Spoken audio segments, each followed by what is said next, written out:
Luc Adolphe Thiaw plaide pour le développement des infrastructures en Afrique. Présent à Montréal dans le cadre du 20e Forum économique international des Amériques, le Premier ministre burkinabé a donné une conférence de presse ce mardi 11 juin sur la question. Et puis c'est parti pour la 20e édition de la Coupe du monde de football Brésil 2014. Une gigantesque cérémonie d'ouverture a lancé les hostilités au pays du roi Pelé. Et puis la route a fait encore des victimes. Plusieurs personnes ont perdu la vie dans la soirée d'hier sur la route de Kongoussi. Mesdames, Mesdemoiselles et Messieurs, bonsoir. Merci de suivre les informations sur la télévision nationale du Burkina Faso. Le financement du développement et le rôle des infrastructures, c'est le thème de la communication que le Premier ministre a donné à la conférence de Montréal le mardi 10 juin. Béon Luc Adolphe Thiaw a fait l'état de la faiblesse des infrastructures en Afrique, le principal obstacle au développement sur le continent, avant d'appeler les grandes puissances à soutenir davantage les efforts des pays en quête d'émergence. Reportage signé Arsène Kafando, Marguerite Douagneau. La participation du Burkina Faso au débat en ce deuxième jour de la conférence de Montréal a été très remarquable. Et c'est le Premier ministre qui a donné le ton dès l'ouverture de la séance plénière du Grand Salon. Invité à prendre la parole pour défendre le financement du développement et le rôle des infrastructures, Béon Luc Adolphe Thiaw a d'emblée soutenu que la faiblesse des infrastructures est l'une des causes du retard du développement en Afrique. La question des infrastructures se pose essentiellement au niveau de la densité des voies de communication, que ce soit des voies de communication routières, soit le chemin de fer, soit le transport aérien, des infrastructures au niveau des réseaux de télécommunications, des infrastructures au niveau de la capacité énergétique qui reste encore très faible, et bien sûr la couverture des services. Il faut donc régler définitivement cette question avant de commencer à parler croissance économique. Et pour ce faire, l'Afrique aura toujours besoin de ses partenaires de tout temps que sont les institutions financières régionales et internationales. Mais plus que tout, l'Afrique aura toujours besoin d'un accompagnement des grandes puissances et des pays émergents. Je prends le cas du programme américain, le Millennium Challenge Corporation, qui a permis donc d'investir au Burkina Faso plus de 484 millions de dollars US dans différents domaines d'activité. Nous avons pu ainsi réaliser, grâce donc, au MCC, au Burkina Faso, plus de 280 km de routes bitumées, près de 200 km de routes en terre. Nous avons pu bénéficier également de la réalisation des périmètres irrigués de 2240 hectares, donc ce qui permet d'installer de nombreux paysans donc, sur ces différents périmètres. Ça veut dire qu'un accompagnement bien ciblé peut permettre effectivement aux pays africains donc, de faire face donc, à ces besoins. Le Premier ministre, en guise de conclusion, a souhaité que l'exemple du MCC inspire d'autres États qui pourront ainsi suivre étape par étape leurs investissements en Afrique. Et puis le Premier ministre était hier, mercredi matin, au siège de l'Organisation de l'Aviation Civile Internationale. Objectif, demander l'accompagnement de l'OACI pour le projet de l'aéroport de Donsin. Béon Luc Adolphe Thiaw, à la Maison de l'Aviation Civile, a pris la parole au Conseil de l'OACI pour féliciter et encourager l'organisation qui va souffler ses 70 bougies cette année. Marguerite Douagneau, Arsène Kafando.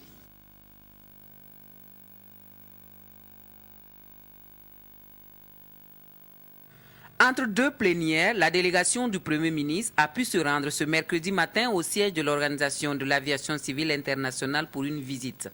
Béon Luc Adolphe Thiaw, au Conseil de l'OACI, a pris la parole pour plaider en faveur des grands projets du Burkina Faso en matière de transport aérien.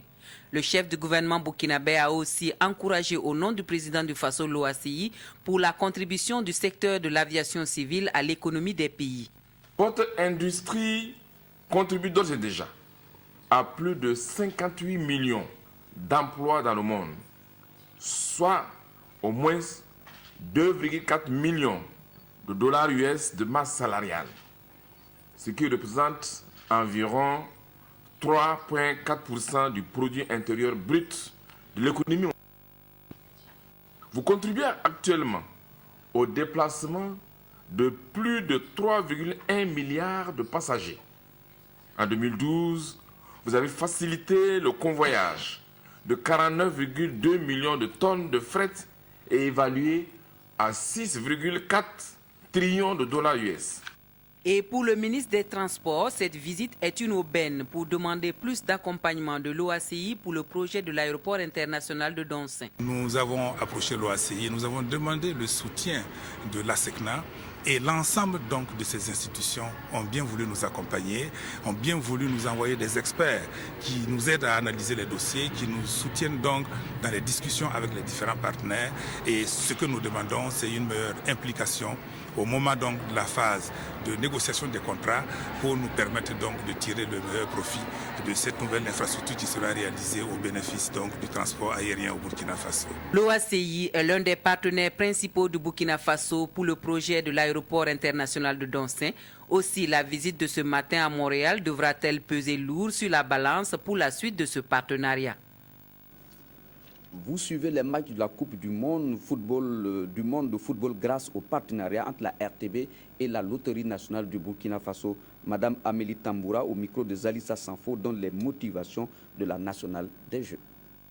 Le monde est un événement mondial, c'est un événement qui réunit vraiment toute la planète et permettre à des Burkinabés de pouvoir suivre les matchs en direct comme cela se passe dans les autres pays.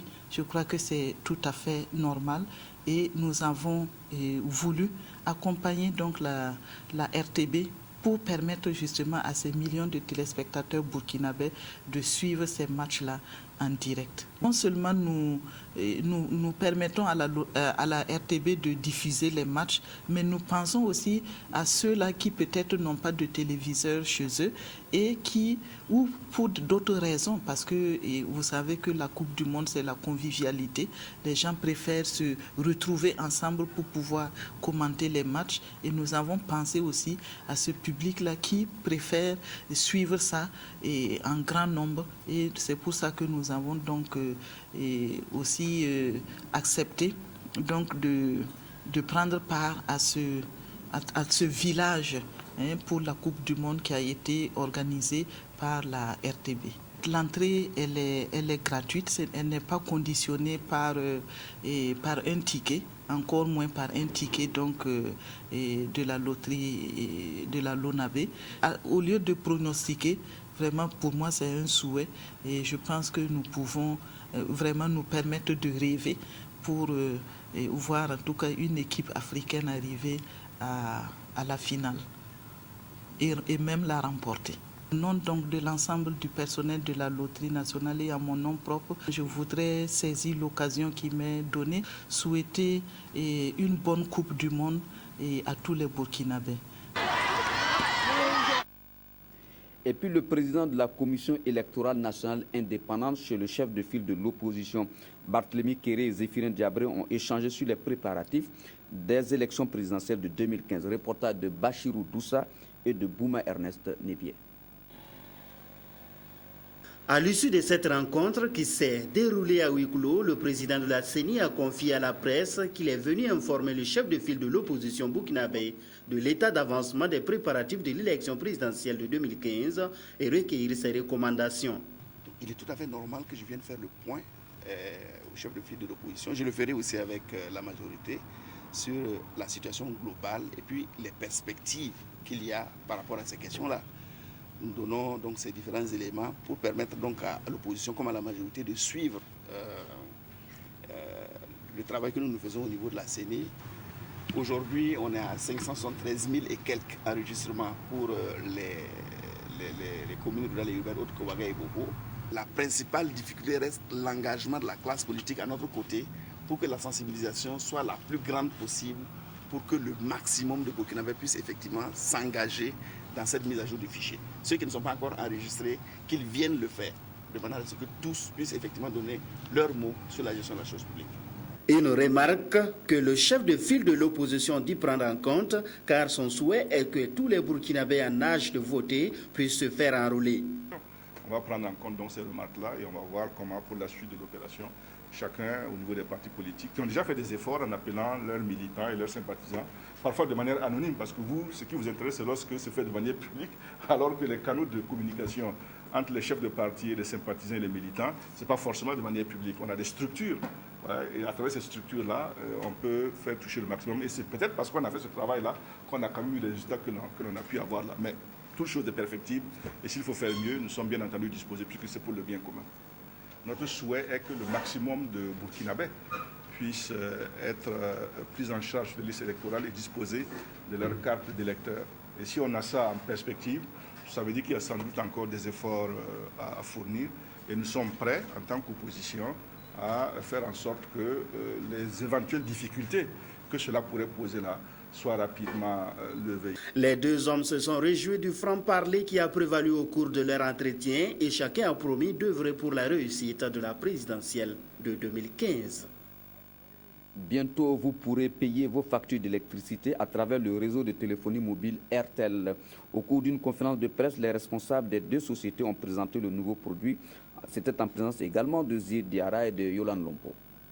Désormais, les clients de la Société nationale burkinabé d'électricité pourront payer leurs factures d'électricité le plus simplement possible par le système de paiement de Airtel Money. Si je vais dans le menu Airtel, la première des choses que je vais faire, qu'est-ce que je vais faire? Je vais payer ma facture. Pour payer ma facture, je vais aller dans le paiement. Bien servi, dans le menu SSD, vous avez les partenaires à jour. Donc je vais prendre l'option Sonabel. Je vais mettre maintenant moi-même mon numéro de police qui est 597. Je vais mettre mon code PIN que vous n'allez pas voir. Le montant, honnêtement, je n'ai pas douté, c'est 42 318. À partir de ma SIM, le message va directement sur le serveur de Airtel. Airtel prend la requête et envoie au serveur de la Sonabel qui va vérifier les informations et me répondre. C'est aussi simple. En 3 clics, vous avez payé et qu'il n'y a aucun problème. La facture est bien comptabilisée, payée sans aucune forme de procès. Fruit du partenariat avec le réseau de téléphonie mobile Airtel, cette innovation permettra aux clients de la Sonabel de payer leurs factures sur place sans se déplacer vers les guichets souvent débordés de monde. Ça fait plusieurs semaines, voire plusieurs mois en fait, que nous travaillons sur le projet. Et il est arrivé à terme il y a plusieurs semaines et Sonabel, à travers son personnel, Airtel à travers son personnel l'ont essayé. Nous avons payé nos factures par ça et quand nous sommes arrivés à un point où nous étions certains que ça marchait, alors c'est à ce moment que nous avons organisé cette cérémonie-là donc pour pouvoir le mettre à la disposition de la population. Les deux directeurs généraux entendent poursuivre ce partenariat gagnant-gagnant afin de proposer dans le futur de nouvelles innovations aux clients. Le Centre d'information, de formation et d'études sur le budget poursuit sa série de formations. Le CIFOEB a organisé une session de formation sur les marchés publics au profit des journalistes et des organisations de la société civile. La formation a eu lieu le 10 juin dernier. Le reportage est signé Moumouni Soubeyega. À travers cette formation des médias et des organisations de la société civile, le Centre d'information, de formation et d'études sur le budget CIFOEB plaide pour la transparence dans la passation et l'exécution des marchés publics. Selon le directeur exécutif du CIFOEB, c'est un domaine qui comporte des défaillances et il faut rectifier le tir. Quand vous regardez les constructions nouvelles qui fleurissent aujourd'hui, comparé aux bâtiments anciens, regardez les bâtiments de la fonction publique ou même les bâtiments FGA, vous vous rendez compte que nous sommes en train de perdre énormément de l'argent dans les constructions parce que c'est des bâtiments qui ne tiennent pas debout. Dans sa lutte pour la promotion des bonnes pratiques dans la passation des marchés publics, le CIFOEB peut compter sur la société civile qui envisage des actions d'intervention. Nous allons nous impliquer davantage en termes de dénonciation, en termes de propositions, en termes de pression même sociale pour que chaque fois que des marchés doivent être exécutés au bénéfice des populations, ces populations puissent effectivement en bénéficier à temps et que ce soit de qualité comme convenu. Cette formation initiée par le CIFOEB bénéficie également du soutien financier de la Banque mondiale. Elle rentre dans le cadre de la mission du centre qui est celle de promouvoir la bonne gouvernance économique. Un autre atelier de formation au profit du secteur de la santé a débuté le 11 juin dernier. Cette formation qui concerne les décideurs est basée sur le financement en rapport avec les résultats. Cet atelier est financé par la Banque mondiale. Le reportage est signé Evelyne Dabiré. Cet atelier de formation vise à permettre aux décideurs du secteur de la santé sur le financement basé sur les résultats FBR de discuter le contenu, le processus, les avantages et les contraintes de la mise en œuvre du FBR. Cette pratique nouvelle pour le Burkina a pour finalité l'amélioration des indicateurs sanitaires. La focalisation, l'attention, porter le poids et tout ce qui est nécessaire pour que l'individu soit satisfait quand il rentre dans le centre de santé. Voilà un peu ce que fait cette approche qui fait que, elle paraît nouvelle, c'est vrai, elle est nouvelle parce que tout simplement, elle permet d'amener les ressources pour appuyer cette initiative qui demande à ce que le personnel soit présent, motivé et produise. Le FBR, déjà expérimenté dans 3 districts sanitaires, a eu un impact positif, d'où un élargissement de cette expérience à 12 autres districts sanitaires dans différentes régions. Le FBR a été expérimenté d'abord dans 3 districts. Il s'agit de Léo, Titao et Boulsa. Après une évaluation, on a trouvé que c'était vraiment innovant et c'est vraiment productif. Et on a pensé qu'il fallait l'élargir à d'autres régions. Et aujourd'hui, 6 régions ont été identifiées et on a commencé le FBR. Les 11, 12 et 13 juin, ces décideurs se pencheront donc sur plusieurs thèmes et les expériences du Rwanda et du Cameroun seront étudiées afin d'enrichir l'institutionnalisation du FBR dans le contexte du Burkina. Santé à présent, dans notre pays, on dénombre plus de 6 000 cas de décès liés au paludisme chaque année. En cette période de saison pluvieuse, le programme national de lutte contre le paludisme met les bouchées doubles pour réduire les risques liés à la maladie de la malaria. Pour ce faire, il a initié mardi dernier à Tinkourgo une rencontre de plaidoyer avec les leaders d'opinion de la région du centre-est. Ces personnes ressources devront œuvrer à influencer les populations locales pour de meilleurs comportements dans la lutte contre la maladie. Le reportage de Issa Ideve Bebane. Cette rencontre avec les leaders d'opinion de la région du Centre-Est vise à une meilleure implication de ces derniers dans la lutte contre le paludisme au Burkina Faso. Les populations les plus vulnérables sont les femmes enceintes et les enfants de moins de 5 ans. Selon les statistiques, le paludisme tue un enfant toutes les 45 secondes, puis entraîne une baisse de la rentabilité scolaire de 60%. Le paludisme est un problème majeur de santé publique dans notre pays. C'est une maladie qui est endémique. Et pour l'année 2013, nous avons enregistré dans les formations sanitaires environ plus de 7 millions de cas de paludisme. Malheureusement, il y a eu également des décès, mais c'est la première cause de morbidité, première cause de consultation, première cause d'hospitalisation et malheureusement première cause également des décès dans nos formations sanitaires. Le programme national de lutte contre le paludisme et ses partenaires mettent l'accent sur la communication à travers cette plaidoirie. L'état des lieux de la lutte contre la maladie au niveau régional et national a été exposé aux participants. Ces responsables religieux, administratifs et coutumiers devront travailler à un changement de comportement des populations à travers leur prise de décision. Nous ne pouvons que souligner notre disponibilité, affirmer notre disponibilité à accompagner l'ensemble des acteurs dans la lutte contre le paludisme et à faire en sorte que ce plaidoyer atteigne l'ensemble des populations de notre région. À cette période hivernale, les populations sont invitées à dormir sous des moustiquaires imprégnés. Après Tinkourgo, d'autres régions pourront accueillir ce type de rencontres. 20 officiers de plusieurs nationalités viennent d'achever un stage intensif de 3 mois à l'école militaire technique de Ouagadougou. Cette 14e promotion d'officiers de maintenance a acquis des connaissances dans la gestion des matériels et la maîtrise des coûts de fonctionnement. Reportage signé Yolande Lompo. Ils assureront désormais la fonction de chef de section de maintenance ou d'adjoint au chef du bureau maintenance et logistique d'un bataillon.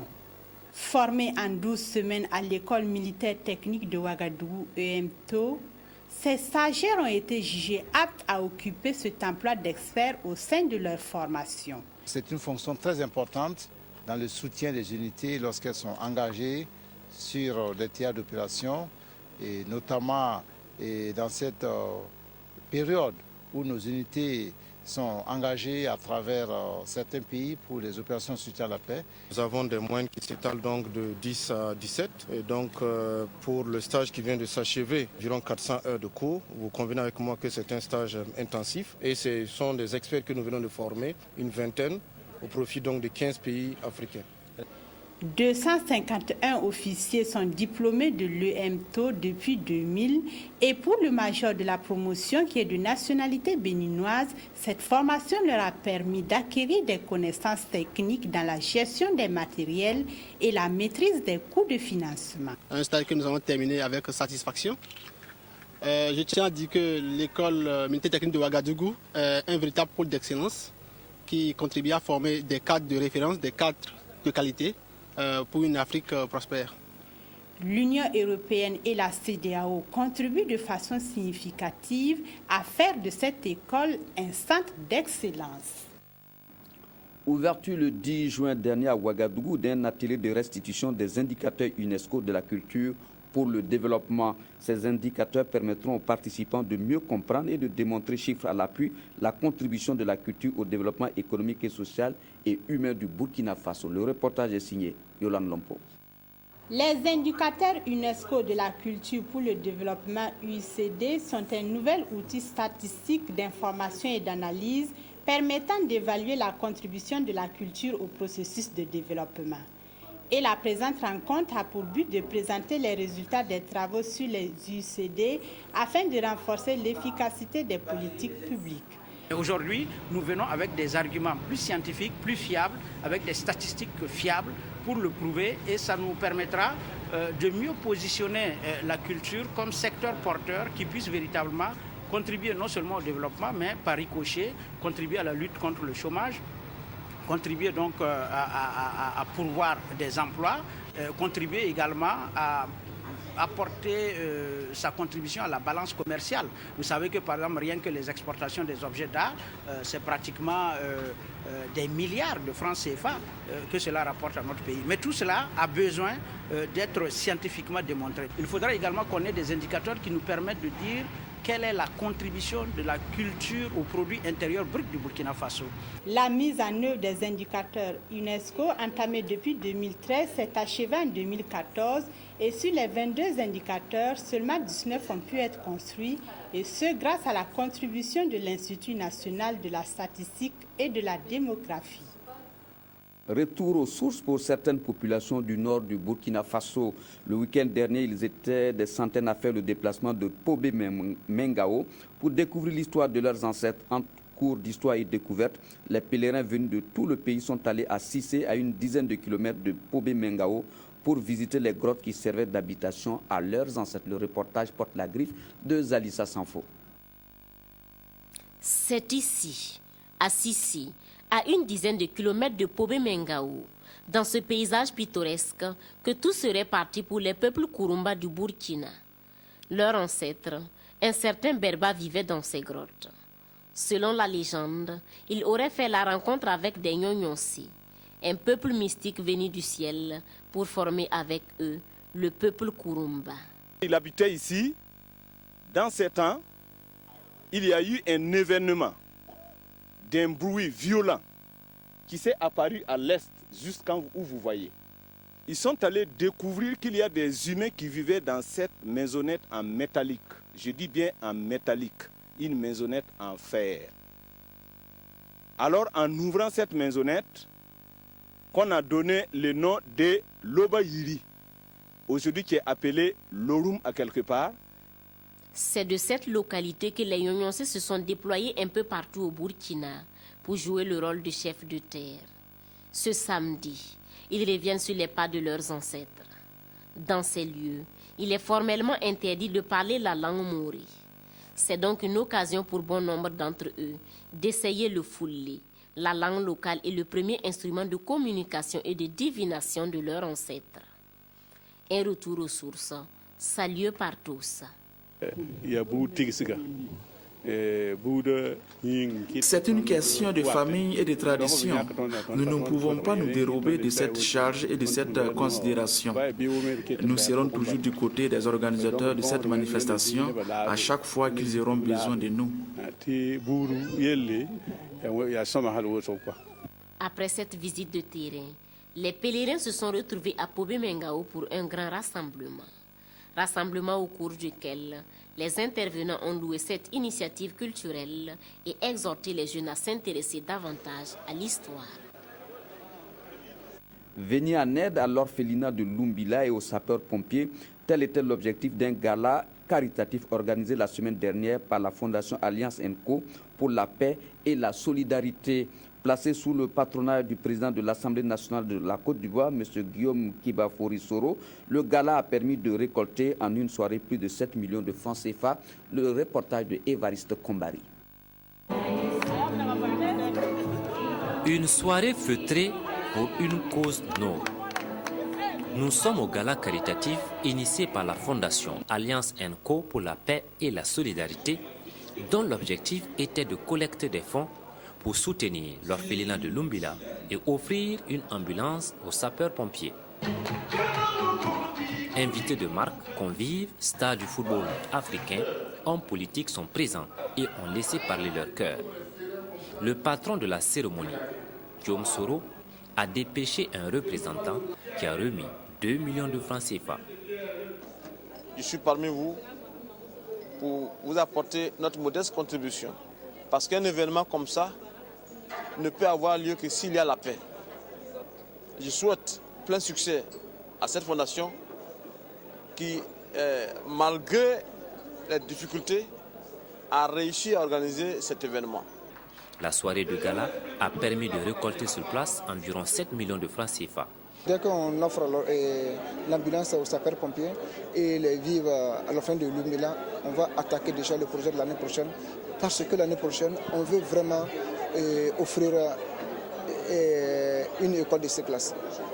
Sur scène, Greg, Floby, Amity Meria et Peregola de la République démocratique du Congo ont agrémenté la soirée, permettant ainsi aux uns et aux autres de joindre l'utile à l'agréable.